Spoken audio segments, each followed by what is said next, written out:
Thank you very much, Madam Chair. We have had a lot of tragedies in my state this year, but one of them that I didn't discuss earlier was the murder of Melissa Hortman and her husband. And it's relevant here because there was a manhunt like no other in our state that went on for days.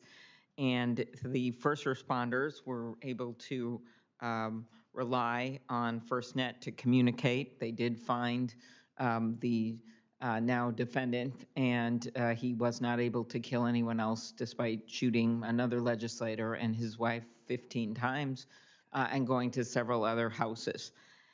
Mr. Meyer, what metrics do you believe that FirstNet should rely on to evaluate network performance and reliability? And why don't you answer that? I would like to note and say thank you for your support for Next Generation 911 and everything that you do to help us. Operational performance under stress, that's what we're talking about. The public safety has to have the tools they need during the crisis.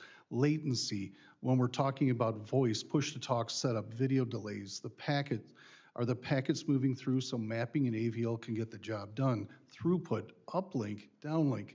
We use uplink in the field. First responders use uplink more than they do the downlink. They're sending data back. We look at cell edge performance. On the edges of those maps where they say that there's coverage, is it actually performing? The priority activation times, the preemption metrics, those are important. Are they working? We also look at quality of service. We look at the times when, how are these things moving forward? I also have mentioned before power backups. Are these batteries? Are these generators? Are they moving forward? And think about cybersecurity. Are we doing everything we can to keep the network safe? Are we introducing new vectors? Thank you. Thank you, ma'am. Thank you. You noted I actually co-chair the 911 caucus with Senator Budd, and we've introduced legislation to update some of these outdated centers, the related technology, the fact that everyone's using text messages. And this is all when I was the DA, county attorney for our biggest county. We had, not in my county, but another one, there was a horrible shooting of a police officer. And that was when we realized that the responders to the scene, tracking down the killer had 10 different radio. It was a mess. And that's what made our state, at least in the metros, the counties got all on the same network, and we've greatly improved things. But now, you know, we're in this next moment where we have to look at the new technology and get there. So in your testimony, you said that FirstNet should provide network coverage to even the smallest of the small emergency community centers, communication centers. Do you agree that updating our 911 centers is critical? It is, ma'am. And can you talk about how first responders, how important it is for them to have this kind of information, especially when they're in smaller rural areas? It is information and situational awareness. It protects the responders, and it also protects the callers. We need that information into the 911 centers through the best ways possible. Those can include answering the call, getting the metrics, getting the information, getting all that, but then what do we do with it? How do we share it?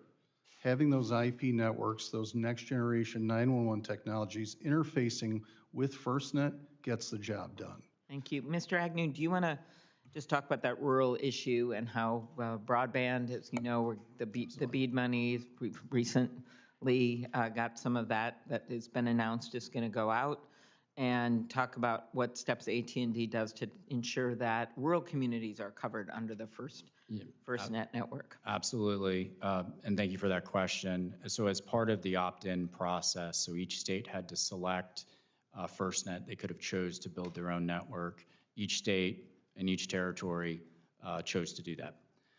As part of that process, 1,200 sites were built, not based off of AT&T selecting, it was based off of the voice of public safety. So that further expanded the network.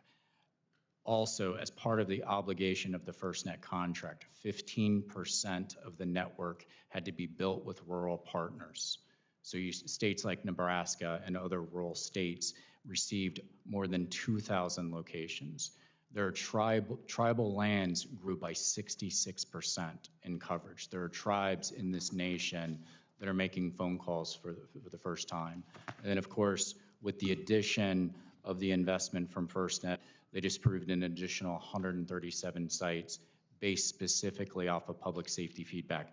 States like California, states like Kentucky, states like Alaska, Hawaii, all states being addressed based off of feedback. So that is what's making a difference. It is not a carrier building a network. The carrier is building the network as the contractor, but it's public safety's decisions, and that is controlled by Sheriff Atkinson and his board and the FirstNet Authority directing AT&T to build. Thanks. Sheriff, you want to add anything? Then I'll be done. Yes, ma'am. I think that can be part of an uncomfortable conversation sometimes, right? Because the reality is it's not based on the commercial market. It's based on what's best interest of the people we serve. I'm not going to suggest that it's perfect. I suggest it's getting there every day. And so I think by making these investments in rural and tribal areas, this is at the heart of what we should be about. It's at the heart of what FirstNet is about, that all people, all public safety, and all the citizens are entitled to these communications. Yes, because the market probably wouldn't dictate a remote snowmobile trail. Sure, if we're in building Minnesota where they break down and they're in the middle of nowhere and they have to be able to call in. So and it's a appreciate consistent that. need. Yeah. That happens quite often, but I'm not going to go on. So thank you, and thank you to you, Mr. Davis, as well. Thank you.